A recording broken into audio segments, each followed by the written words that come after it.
Good morning, everyone. Welcome to Accuracy in America, brought to you by Accuracy in Academia. I'm your host, Don Irvine, joined by my co-host, Brian McNichol. Good morning. Hello, deplorables, dregs, despicables, garbage, chumps, Neanderthal, semi-fascists, maggots, weirdos, and dog-faced pony soldiers. Yeah, like I said, you're in charge of working on any new opening there. Yeah, I put some thought into it, but I didn't put anything down on paper. So all right, yeah.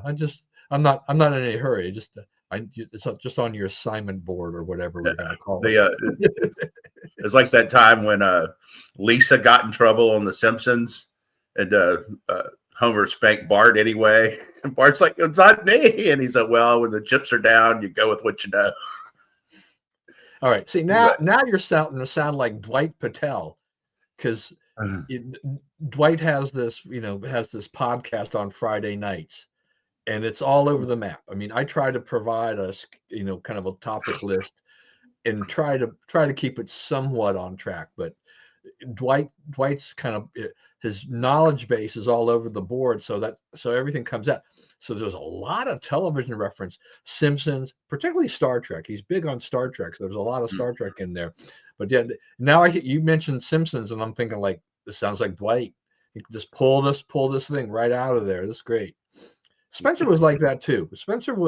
I'd be on the phone with him, and he'd pull up a movie reference or something like that, and I'm like, there are some people that can remember those things, where I'm kind of like, I watch stuff, and a lot of the Hollywood stuff I don't absorb deeply. I absorb it in the moment, and then kind of go on from there. Yeah, I got a big blind spot, and I happened to see that episode of The Simpsons, and I thought it was hilarious, but I didn't really watch a lot of The Simpsons. I haven't been to a movie in 5 years. It's just, that is not what I do. I don't watch a lot of TV at all. Yeah, I don't know how many Simpsons episodes I've ever watched, though.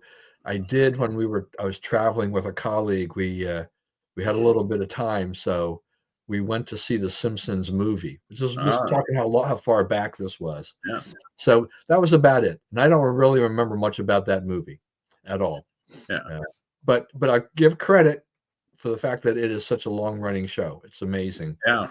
That has gone Definitely on. Made some bank on it. That's for sure. Also I'll throw this in here just for the heck of it, since I have already diverged with the television stuff. What was it? Oh, it's so Dick Wolf produces all these television shows, kind of crime drama. Right. And I always call them ripped from the headlines, but they always say, it doesn't represent, any real, kind of, they usually try to differ on that. But this week they had an episode with FBI. Okay. So he produces that whole series, FBI stuff. And so they kind of revisited the MOVE bombing, in Philadelphia, right? Mm-hmm. In 40 years. Yeah. And so there's basically the storyline is some guy was taking vengeance for what had happened and stuff like that. The bottom line comes up here is like the police chief and the fire chief stood by and let it burn, and let those kids die and everything like this. And I'm thinking, like, yeah, here goes Dick Wolf again, throwing, bringing up this political event, bringing up this event.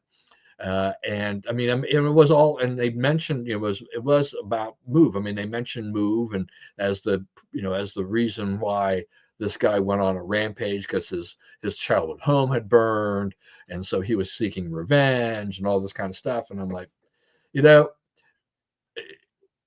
there's no balance, right? That was a black Democrat mayor who did that, right? It wasn't some whitey, Yeah, no, and so that part I think is kind of left out in terms of what the gender was, of the race of the mayor was and stuff like that. And I'm like, but you got to think about this though. When these things happen, Democrats push the violence button.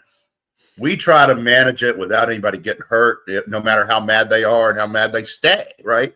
But when you think about it, Jan 6, They shot the first person basically they could get a sight on.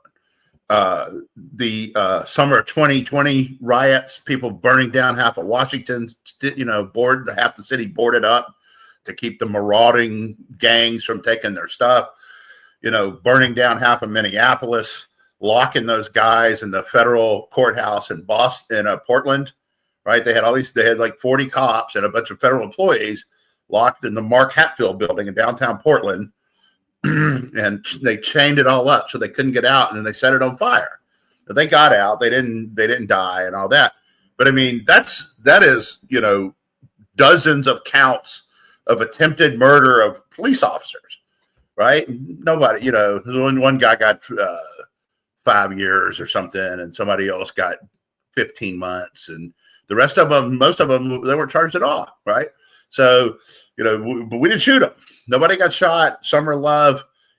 Trump had to go to the bunker one night because they were so close to burning down the White House.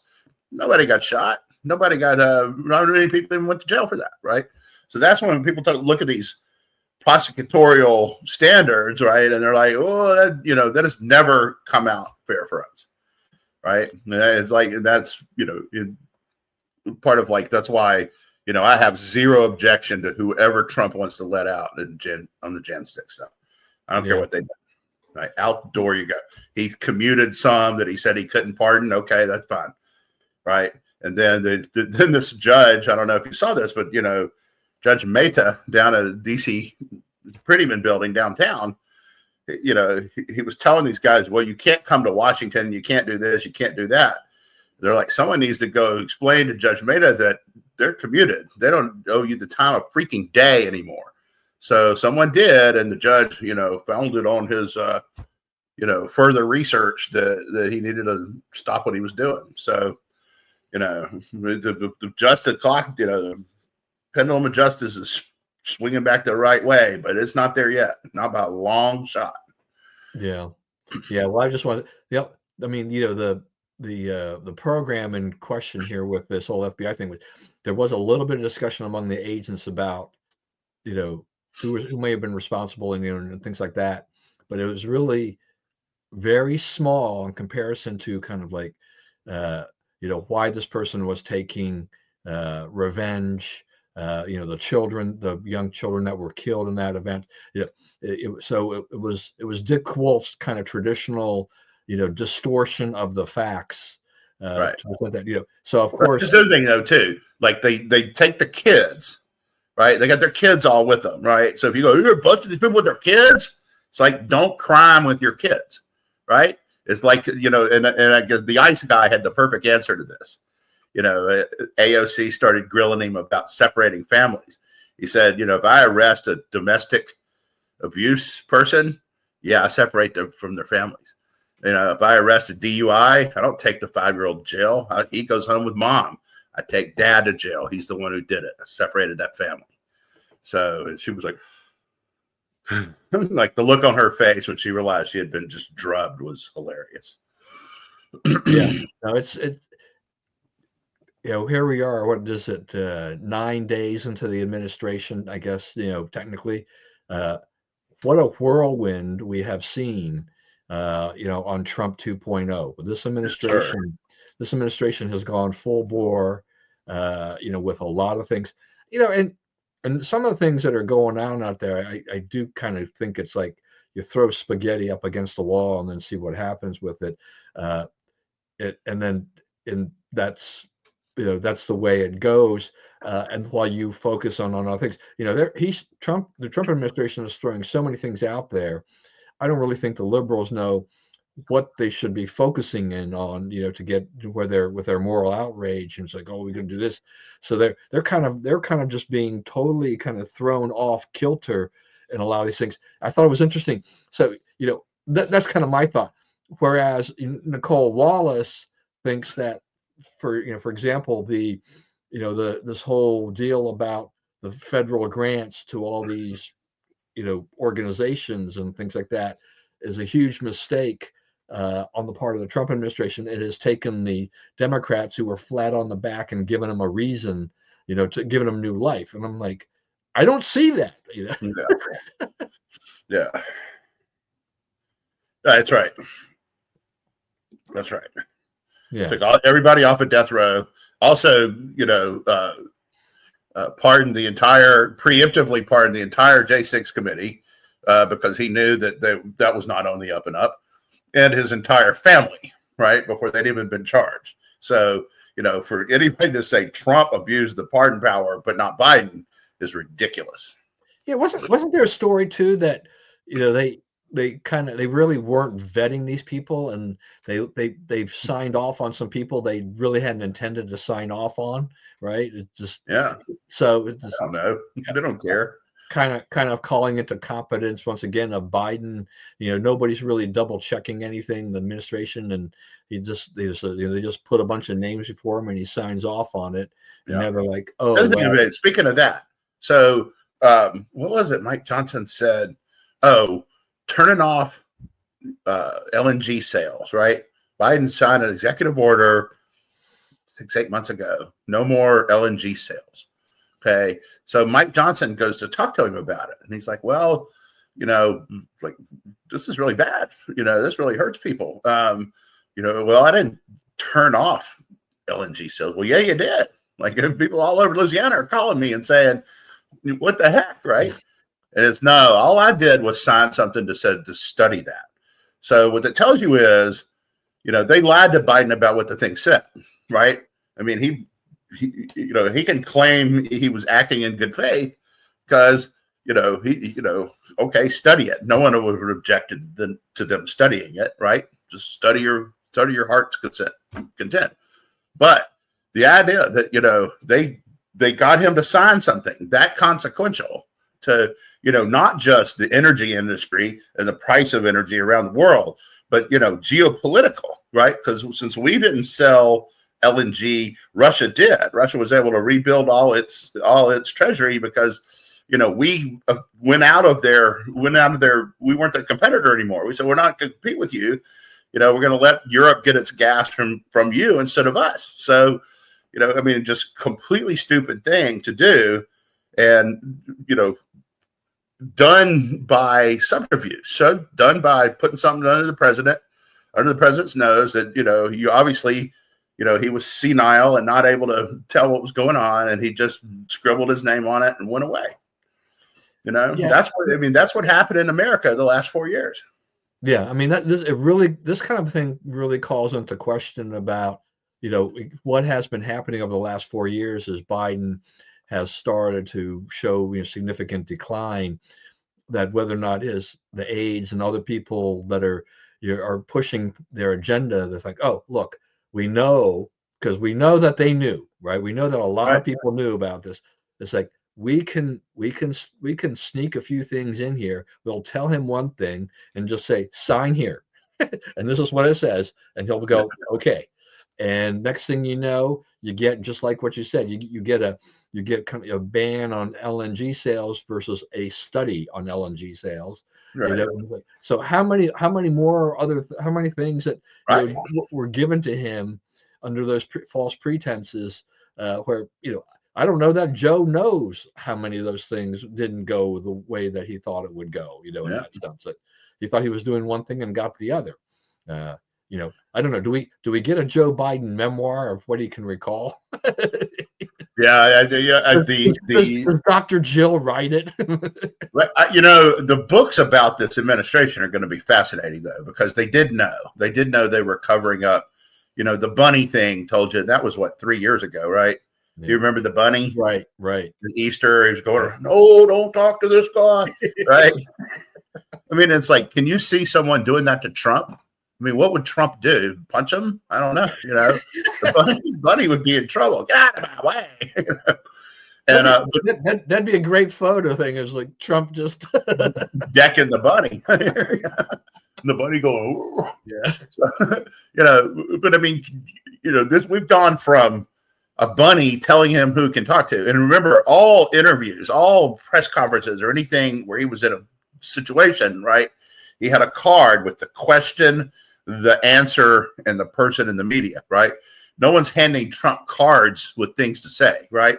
You notice his press secretary, She doesn't have cards either. She doesn't have a big binder that she keeps opening it up and looking for the page where they tell her what to say about each thing either, right? She just gives the answer because she knows the answer, right? Trump just gives the answer because he knows the answer. He's not asking people to look up stuff for him because he has done the research. It's just so night and day. It's so much better. Yeah, and I think I think Caroline Levitt's going to be honest that if she doesn't know the answer, she will try to find it and get back to them. She is not going to go through this thick notebook looking for the parroting line of this is what we're supposed to say in regard to this thing and get lost and whatever. So I think we're going back to that openness that we haven't seen for the last 4 years. She's got some sharp elbows too. They better be careful what they come at her with, because she's ready to dish it right back. Yeah, well, just the fact, I mean, 9 days, we don't have to deal with Joe Biden, don't have to deal with Kamala Harris, and don't have to deal with Karine Jean-Pierre. Those are three things. Those are three things I'm thankful for in my life right now. That's right. Just I feel, I have not been the super rah Trump guy, but this household of two is feeling pretty darn good these days. My wife is extremely happy about how things have gone, which is a very different feeling than she had years ago. So it's I see these things. I see these things on Twitter. Are y'all sorry yet? Do you regret your vote yet? Like, no, not at all. We're doing great. Yeah, that's right. That's right. It is really refreshing. Yeah, I mean, Karine Jean-Pierre was just so way over her head on this. I mean, that's not even close. It's as I think we've said before, she's probably the worst press secretary that we've known, maybe in history as far as we know too. It was a horrible time, and we weren't crazy about Jen Psaki, and you think can you get worse than that? And they did. Way worse. Not just a little, but a lot. Yeah. Yeah. That administration, there were just so many things that were just wrong. That's right. Did not go well. And it's like, like you say, what has it been, 9 days? And just such a difference, like things actually happening, progress being made on multiple fronts. Really I haven't felt, I mean, in terms of things that are happening, even if you go for some low-hanging fruit kind of a thing like that, I haven't felt the movement like this of government action really since the Republicans retook Congress under Gingrich, where they had where he had his contract with America, and they just started punching things down the list, right? So you don't have to chew off a lot of big stuff. By just doing these things and we'll take item number 100 and item number 71, and you start doing it. People remember those things. I mean, they see government in action doing something to either cut the size of government or whatever, and that does have an effect. It does make your brain feel like, oh gosh, these guys are doing something. I feel great. I mean, I can kind of tie it to a campaign promise. And he's already kept like dozens and dozens of campaign promises. He's already made good on dozens and dozens of campaign. Yeah, which is never something I'm a jaded guy.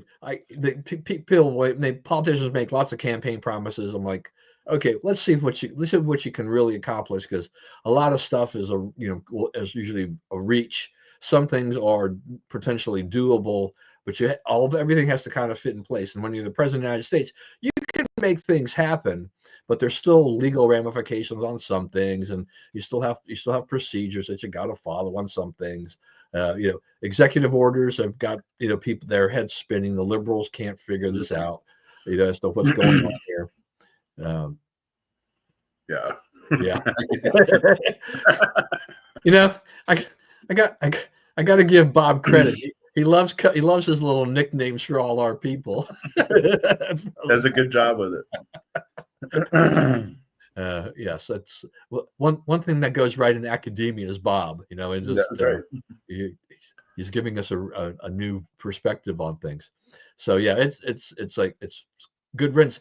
And does anybody do you feel like anybody really regrets not having Biden Harris in power anymore? I don't see it. I mean, I see these guys on X, and they're just desperate, and they're just screaming, right? And they're just so angry, and it's just a primal scream. But there's no, you haven't given me one good reason why, they shouldn't have elected. I mean, what I tell people is like, okay, you're asking people to vote for a lazy, drunken DEI hire, and that's what Biden himself called her, a DEI hire, right? Who said she has a 75 IQ. I don't think she's that dumb, but that's what she said, right? So over Trump, over somebody who's turning on. The other thing is like, they made a big deal at the inauguration. All the people who had seats in front of Congress, right? Like Congress should get the top seat. I'm like, what is that based on, right? And who were those people, right? Who were the people who got the better seats than Congress? People, the smartest people in America, basically, right? I mean, people that most people would agree are among the smartest people in America. I mean, I like everything they do or say, and certainly I've had issues with, what Bren has done at Google and Tim Cook has done at Apple and so forth, but they're all looking at this and saying, okay, we have a non-idiot in the White House now, and things are changing, and we need to change accordingly. Yeah, well, I mean, I think we've talked about this before too. It's just the sea change of how yeah of how different the things are. We've seen Silicon Valley, their attitude towards Trump is radically different in overall than it was 4 years ago, right? Right. It's just, they're I think 8 years ago, some of them, there are a few people in business, the corporate world, that joined Trump on some things, and then kind of the chaos of some of the stuff, they left. But this time around, they have become a much more unified force. They can see what's on the horizon. They can, they have experienced the Biden years and the anti-business Biden years, the pro-regulation Biden years that have really been heavily focused on Silicon Valley and trying to restrict what they can and cannot do.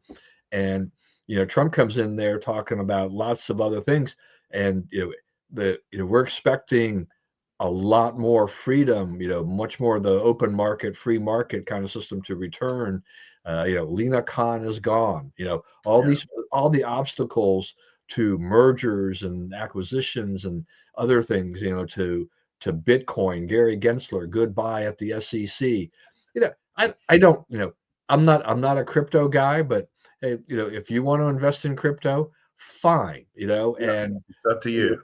Yeah, but you will either reap the rewards, or you will lose your price if you bet on the wrong. Pay the price. But that's any investment, right? Right, that is. No, you don't really know what's. I mean, there's some that are more conservative than others, right? But that's already emerged in the crypto world too. There's some of what you can invest in crypto is more likely to be dependable than others. Yeah. Yeah, I mean, there's a lot of cryptocurrencies out there, but I think most people are coalescing around Bitcoin as the standard, and the other ones are out there and doing probably okay, but I think the safer bet, if you're going to do this, is to basically, if you want to trade, you trade in Bitcoin. And Trump has talked about the Bitcoin reserve, I guess it is, or crypto reserve, because they seize crypto through various raids and stuff like that, and rather than just sell it, they're thinking about keeping some of it. So, which is kind of interesting, because there's a company out there called MicroStrategy, and several years ago, they decided to go pretty much all in. They basically became a proxy for Bitcoin, and they borrowed money and they bought Bitcoin. And I thought, this is like the nuttiest thing I've ever seen, is that you've changed your whole business structure just to focus on this Bitcoin, which nobody really knew still back then exactly how this was going to flesh out. And even to the, even today, they continue to borrow and buy more, even when it goes up to 100,000 plus. They're still buying, but their stock, I think, had gone up like 600% in the last year or so because of the huge rally in Bitcoin. So their strategy today has been, shown that okay, it worked. If you're a shareholder in MicroStrategy and you didn't want to hold Bitcoin directly, you made yourself a lot of money, Yeah, but right. it's an interesting world. I mean, that's the thing with investments, like you say, some are conservative, some are not.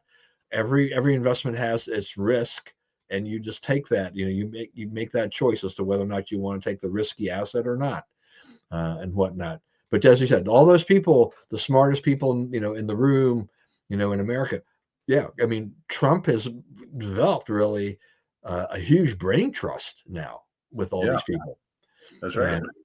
And so, yeah, so And liberals that's are, the other thing is like all these, instead of everybody working to chop him down, now the smart people are working to make it succeed. right. Yeah, and they're anxious to see what they can do, and if Trump says something, they want to work with him on things like Right. this, and we're seeing the effect of Trump, you know, once again, I'm not a tariff guy, but boy, he is using tariff as a very effective weapon with other countries to say, hey, Canada, Mexico, we need you to do this. This deportation, it's like, okay, well, you're not going to take these Yeah. illegal immigrants back. We're going to slap tariffs, and they're Right. like, The oh, Columbia, the guy folded like a cheap suit. And then he tried to, well, I'm going to send my own plane because we want to return our people with dignity. Like you can return them any way you want as long as you get them returned. yeah. Right.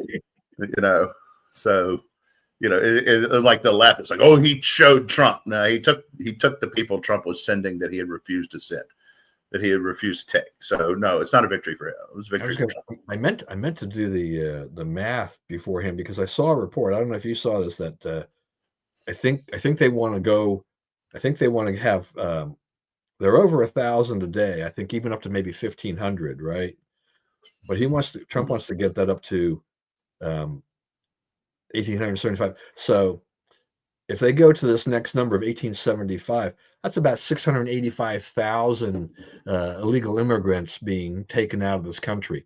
Uh, Now, I honestly don't know how they find 685,000 people over the course of a year, but I guess they have their ways of finding. They are finding people now. Of course, we're also getting the Hollywood Selena Gomez. Oh, these poor people, I can't stand it. All this crying by the liberals. People are hiding. They're afraid of things. It's like, look, if you're in this country illegally, I just don't have a lot of sympathy for you. The legal immigrants that are complaining about the treatment they received, in the flight back and everything, it's like, you're not an American citizen, right? You're not even in the country legally. So what rights do you really have to You complain? started your career as an American by committing a crime. It Yeah, was the first thing you did. Right. So why are we, what do we owe you and why? Just yeah, go home, come yeah. I back mean, the legal way. I love the visual of having Christy Noem there, with the agents and everything like that. It's like, I mean, Kamala could have done something like that, right? Yeah, right. Right. She could have just showed up with that on a couple of times. Hey, I'm here at the border doing this and that and the other. And, it would have been, we'd have all wailed and gnashed our teeth, but we'd have had to wail and gnash teeth because she would have that photo op. And now, Christy Numb's down there. It's 7 a.m. in New York City. We're getting the dirt bags off the street. That's really what she tweeted. And I'm like, okay, they're dirt bags. Let's go.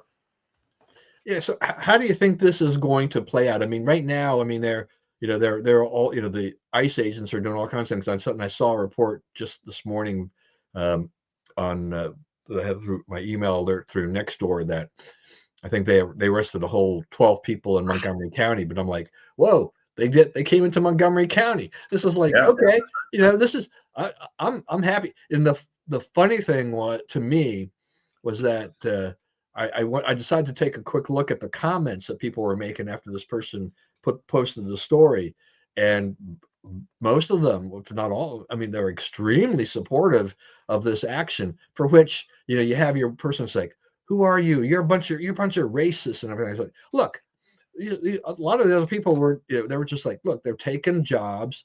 They're not here legally. And they're saying like, oh, they ought to go over here. They ought to go to this location because there's tons of illegals over there. Yep. Right. Yeah. Yes. Yeah. And that's mainly how he has used them.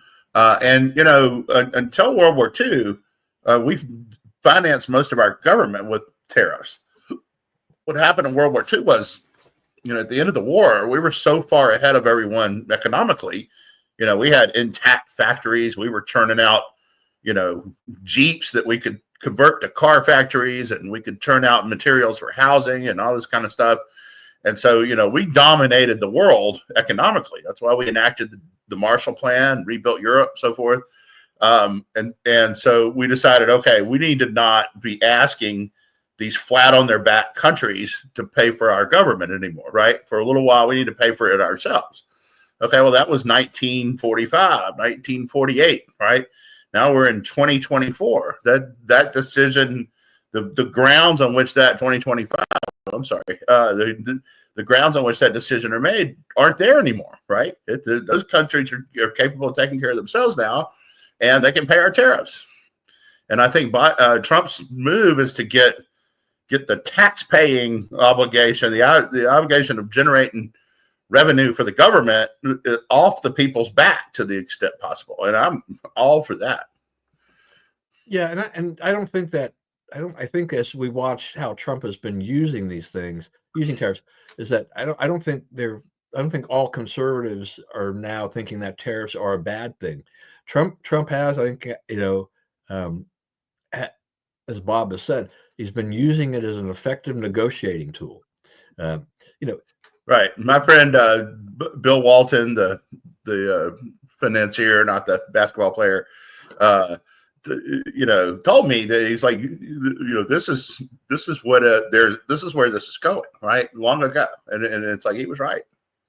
Yeah, and I mean, the markets were worried, when Trump took office, that they were going to start seeing these big tariffs on goods from Canada and from Mexico and and China and things like that. And they were talking about higher inflation, stuff like that. But Trump has been very judicious. I mean, it's out there as a potential threat, but I think he's waiting to see, as they're talking with these countries as leaders, to see what they are willing to do.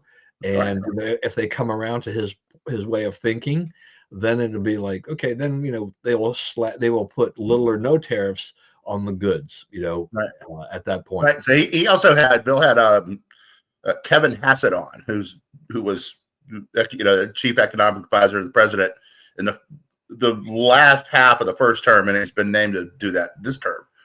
And he was, Kevin Hassett's a classic, conservative economist, supply side conservative.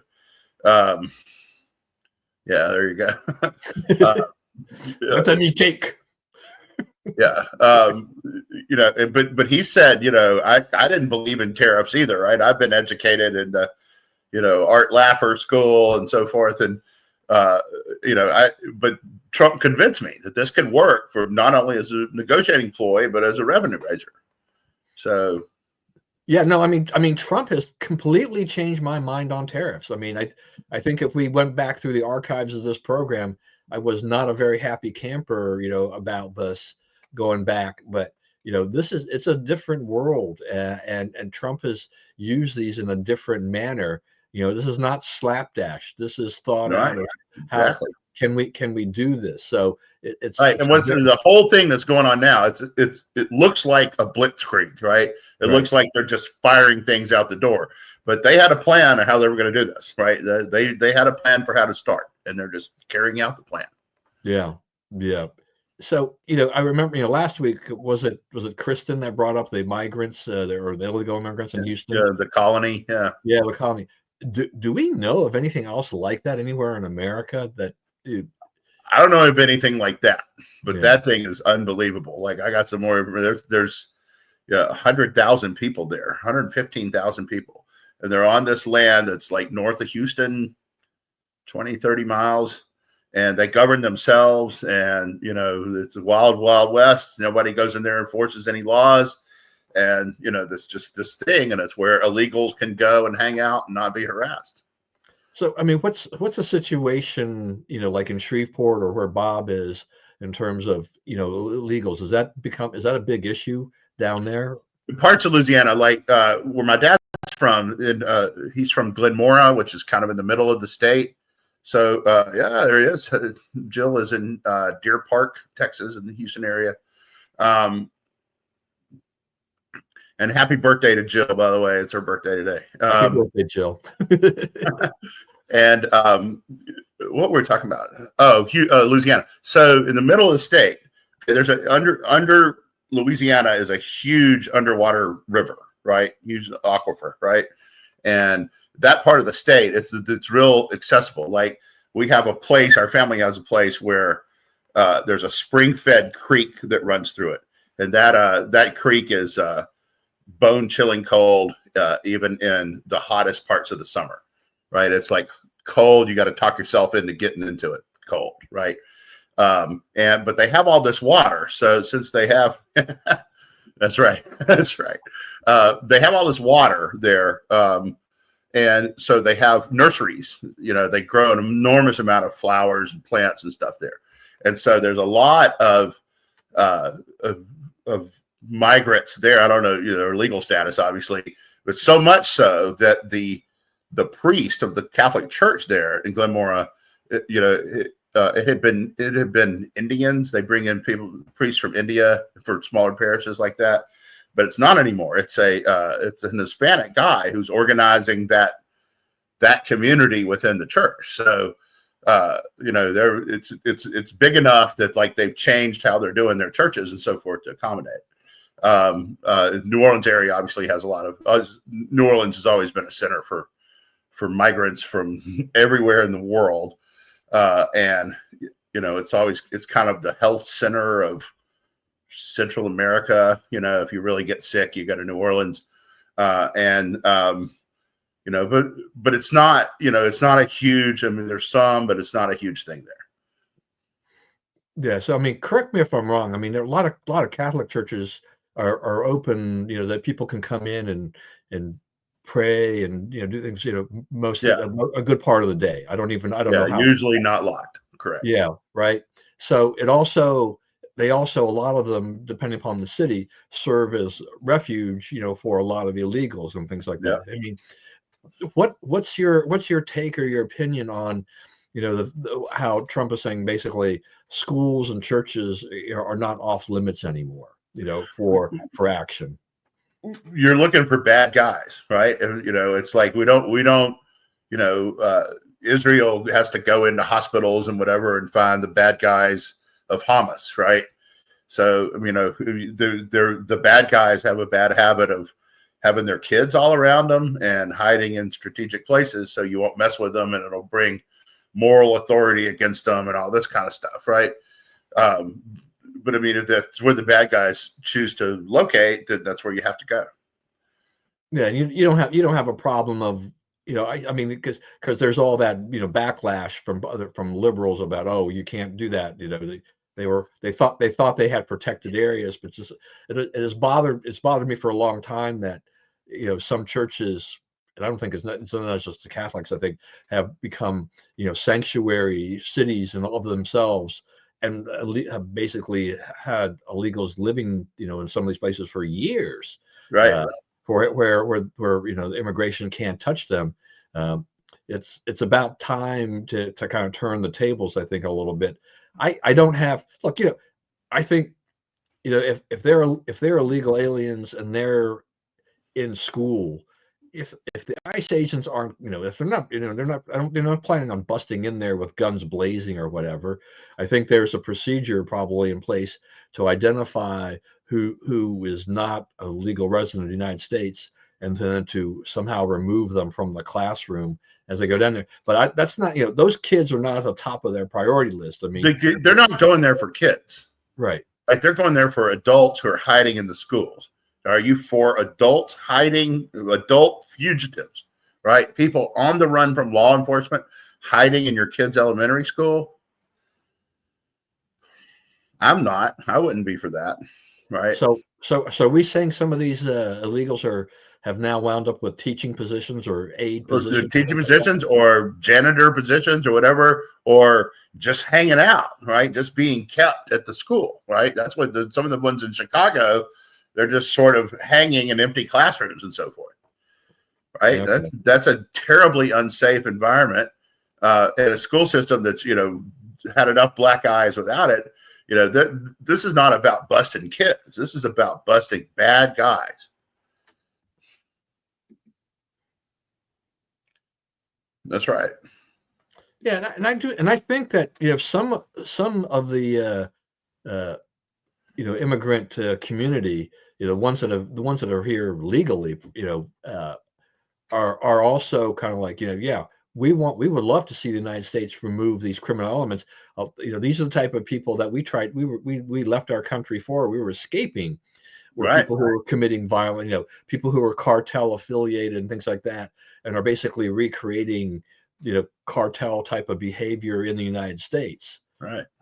So, yeah, so it'll be interesting. I'm going to be watching this to see how successful in terms of the numbers are with this. But I think right now we can say Trump promised to deport, and I thought, okay, yeah, sure, right, it's going to happen, but it'll take a little while. But boy, they just went at it, They full went right bore. at it.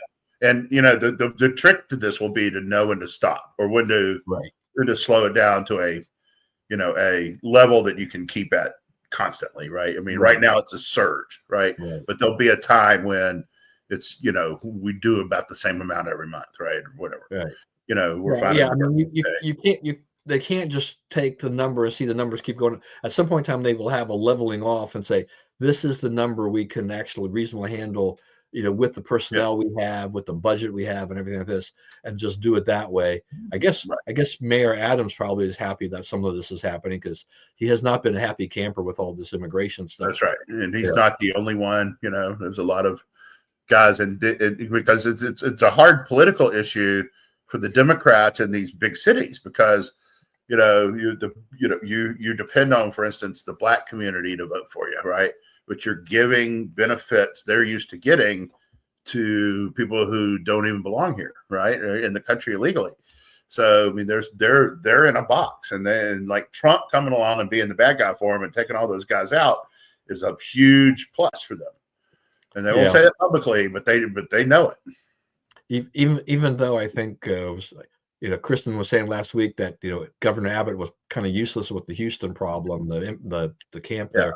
On the other hand, I do want to give him credit. Abbott is hit and miss. I'll just leave it. I'm going to give DeSantis credit, because the program they had of taking these people and sending them off by bus or plane to other big cities to show them what they were dealing with, I think that was a huge deal, because these liberals were just yapping away, kind of parroting the Sandra line.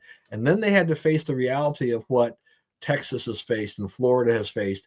And all of a sudden, their tune started to change a little bit, like, oh, okay, we didn't really, this is worse than we thought, because these people, they keep shipping these people to us, and we don't know what's going on here. We don't know what to do. So I think another one that made a difference on that was the Aurora, Colorado, right? They have these, you have video that went all around the internet. These guys with guns come knock on your door, and they just, your apartment becomes their apartment, right? And no one does anything about it, right? You got to go find somewhere else to live because they've got yours, right? So, JD Vance, he goes on with the Martha Raddatz on one of the Sunday talk shows or whatever, and she says, well, he finally, she's arguing back and forth with him about it, and she's finally like, well, the police say this is only true in 3 or 4 apartment buildings. And he's like, Martha, listen to yourself. You're saying it's okay if in the United States 3 or 4 large apartment complexes in an American city are taken over by street gangs. That's all right, as long as it's only a few apartment buildings. And I think a lot of America went, exactly. So, that was before the election. It probably earned him some votes. But the other thing is, like, I keep telling the Democrats, this is what we voted for, right? This is, everybody knew that if Trump was elected, you were going to get a big push to get illegals out of the country. And that's what's happening, right? You can't, he's promises made, promises kept. You can't say American people don't want it. They voted for it. Right. No, I mean, I think the Democrats, I think they were hoping that they could scare people into thinking that, Trump was going to just, have this mass deportation and you should rethink this, and support us because we're not, we don't support that type of policy. But that fell flat. I mean, yeah, absolutely.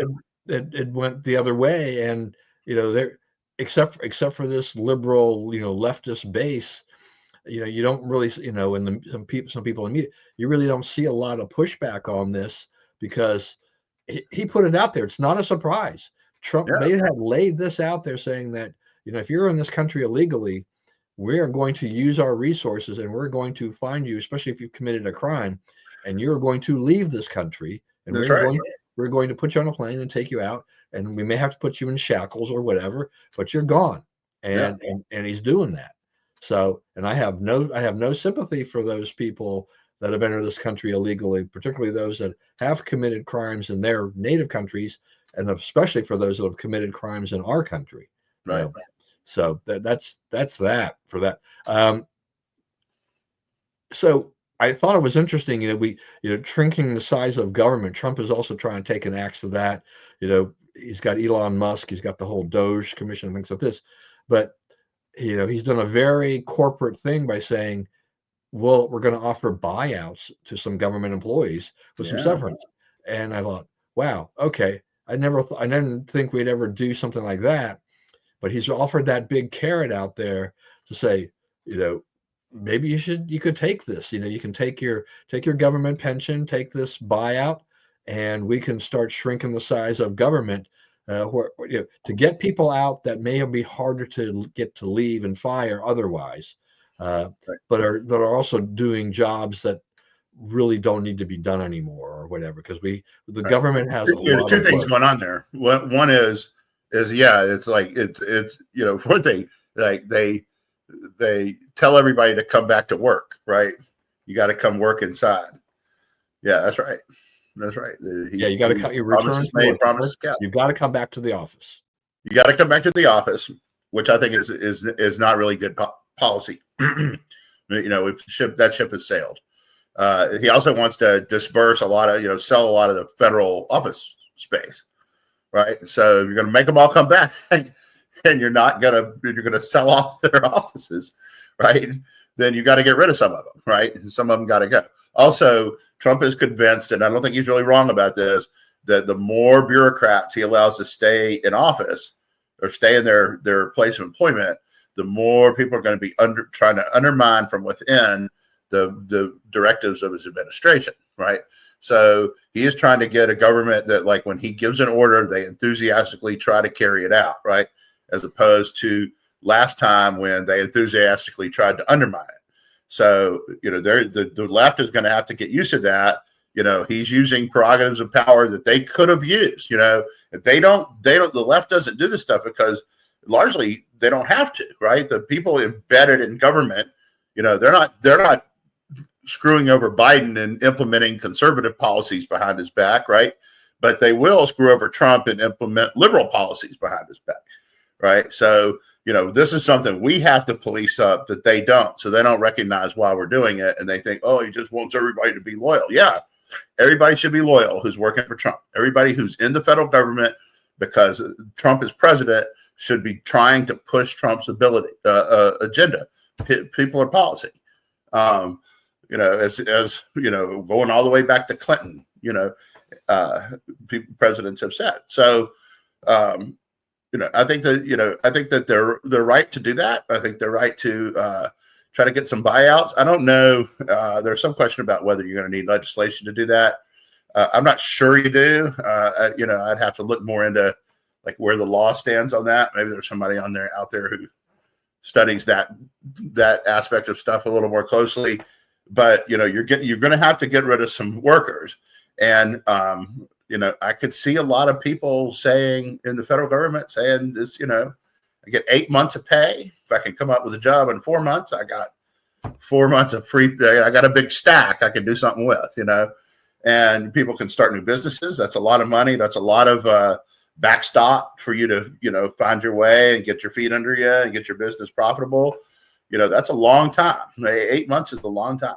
And so, I think that he's right to try to do that and try to tempt, lure people who are not friendly to his agenda to go ahead and leave on their own terms. Well, I think there are probably, just like a lot of other things, there are probably a lot of people in government who have easily, put in, 25 or 30 years, and they could retire with a nice pension anyway. And so get a buyout, go ahead and enjoy your life, or start a business, get another job or whatever, while the government is giving you a fat pension, and do that. And I think there's a lot to be said for that. I think I like I do like the idea in general of trying to give them that little carrot to say, we will actually offer you a buyout to leave, and then see if they can't clear out some of the people that are there. As Jill says, there's a lot of dead weight. I think my father would have agreed with that. Oh yeah. Yeah, that's right. That's right. Yeah, I think that's what you're going to have. I mean, I think this becomes a potentially attractive offer. I mean, But on the other hand, it's hard to get into government. It's hard to get into the federal workforce, right? There's a lot there's a lot of hoops you got to jump through. So people who've reasonably recently jumped through those hoops may say, I'm guaranteed of something here, but you're really not, right? Like one of the things I've found out over the last week or so is that I have a lot of friends who worked in the DEI industry, right, on various ways, and they're all talking about their new opportunities and how their life is about to change, right? Because Trump wiped out all the DEI in the federal government.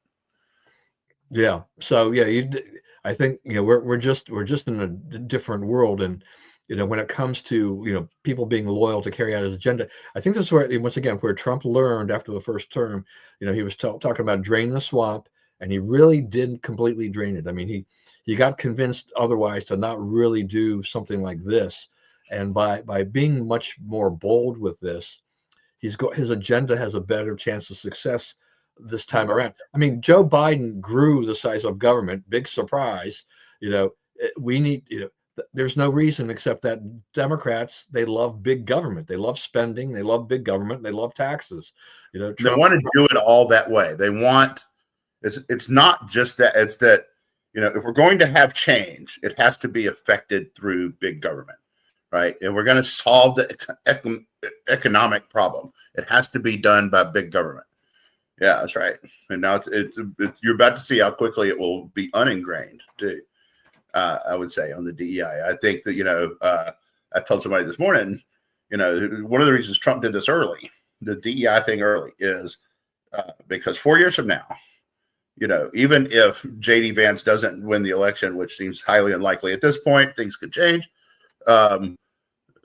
DEI will have been gone so long that no one will talk about reviving it. Right? It will be dead forever.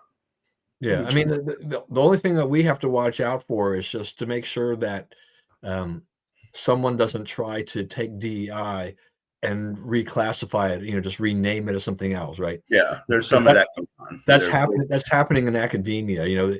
There are laws on the books now about DEI, in Texas and universities, and some of them have closed their DEI offices, but in the meantime, they have these other, offices that are called something else that are ostensibly kind of do some of the same things, but still not as deep as DEI. And and Trump's influence on DEI, I mean, the talk about this, we can see the whole DEI/ESG. We've seen what happens in the corporate world. This past, 6 months to a year, how many corporations have backtracked and said, we're no longer committed to those policies. Yeah, we're firing all those people. Yeah, that's right. Yeah, I mean, one of my favorite companies, one that I spend way too much time and money on, Costco. They've doubled down on DEI. It's like, yeah, well, okay. I mean, and I see a lot of traffic on X people saying, go shop Costco. They defend our values. So, but I mean, that's okay, right? The other side, they get to have values too. They get to honor their values and reward the people who agree with them, right? No problem with that, but the rest of us are moving on. And, at some point, those are the business Costco is in is actually a fairly low margin business, right? So if you're doing too many things that jack that bottom line, you're not going to be competitive. Yeah, I mean, Costco is a leader in their industry in essence, and I have memberships now at three of those things. I have a Costco, a Sam's, and we just added a BJ's under a special deal. And it's really interesting to look at the differences between the three stores and to see why Costco is clearly the leader, in warehouse clubs. They do a magnificent job of doing this, and they're committed to saying, okay, our profit margin on items on the average is going to be 15%, and that's it. They don't jack it up more than that. We tested out this BJ's thing last week, and we're like, because we were curious. Prices there are probably about 20% higher than it was at Costco. Oh, and wow. it was. Now I don't know whether or not other BJ's are emblematic of this, but I'm like, this is interesting. I mean, they didn't have a lot of people in there. It was a weekday, but I just kind of thought, well, this is kind of interesting to see. I don't know how many times we'll go over there. We'll see what the sales portend in the next year. Yeah.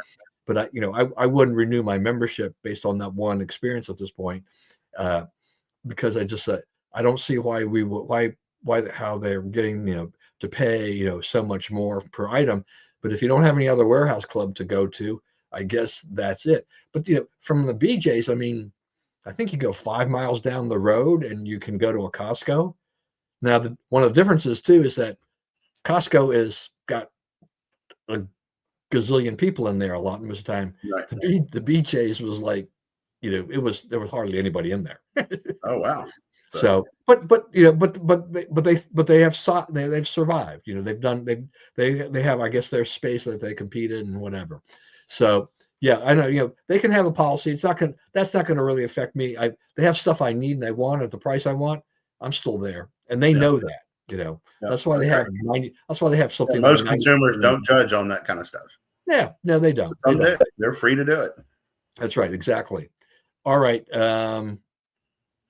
I just want to throw one last thing in here before we close, I guess. So a new day at the CIA. So they have now joined the club on the low confidence on CI Lab Leak, but that is at least moving in a different direction, right, than they had before. So kind of lining themselves up on that as COVID continues to be a little bit more in the rearview mirror of all of us, thankfully, and things like this. And plus, and then lastly, too, I guess RFK, so he's getting into his nomination hearings. I don't know which way this is going to go. I mean, after all, Buttigieg got he got through thanks to Vance. I don't know if we're going to get to that point with RFK. I don't know if he convinces enough people that it'll result in a tiebreaker, or will he just not get the votes he needs to get out of committee. So anyway, so that's it. I'm going to let you close out with whatever you need to. So you don't think that RFK is going to make it? I don't know. I do think that Buttigieg. What I'm saying? Did I say Buttigieg? I mean Hegseth. I don't remember what I'm saying anymore. Yeah. I don't even know what I'm saying. Anyway, for Hegseth to go through and get his confirmation, right? He got his. The getting in, I think, was a plus. Yeah. It helps all the others that have yet to be confirmed. Yeah, I agree with that. I think that his helped all of those. So a couple of things. Yeah, Trump fired all the IGs. They also were not carrying out the agenda, right? They were worthy of being fired. I love that they have let all these people into the White House briefing room, and they have defrocked the White House Correspondents Association. It no longer gets to assign seating or hold any power over who gets in or out or not, which should have happened a long time ago. Let's see. They're all trying to talk about covering Trump more fairly. We'll see how that ends up going.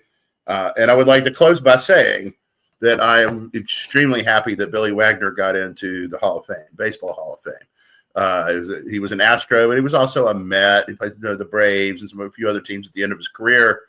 But,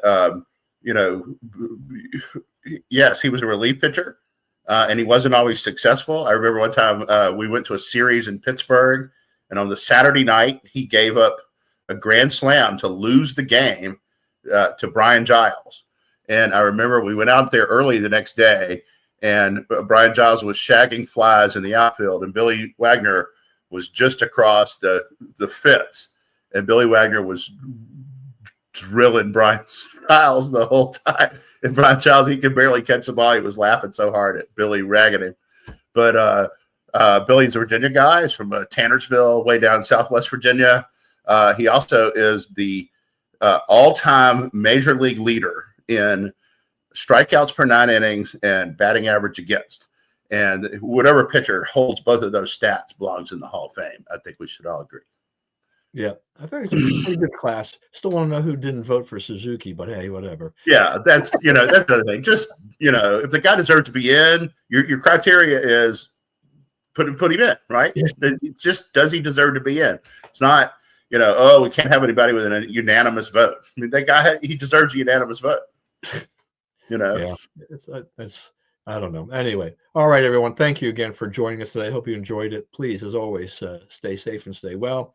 Remember, we live in the greatest country in the world. Do not let anyone tell you otherwise. And as always, God bless America, and we will see you again here next week.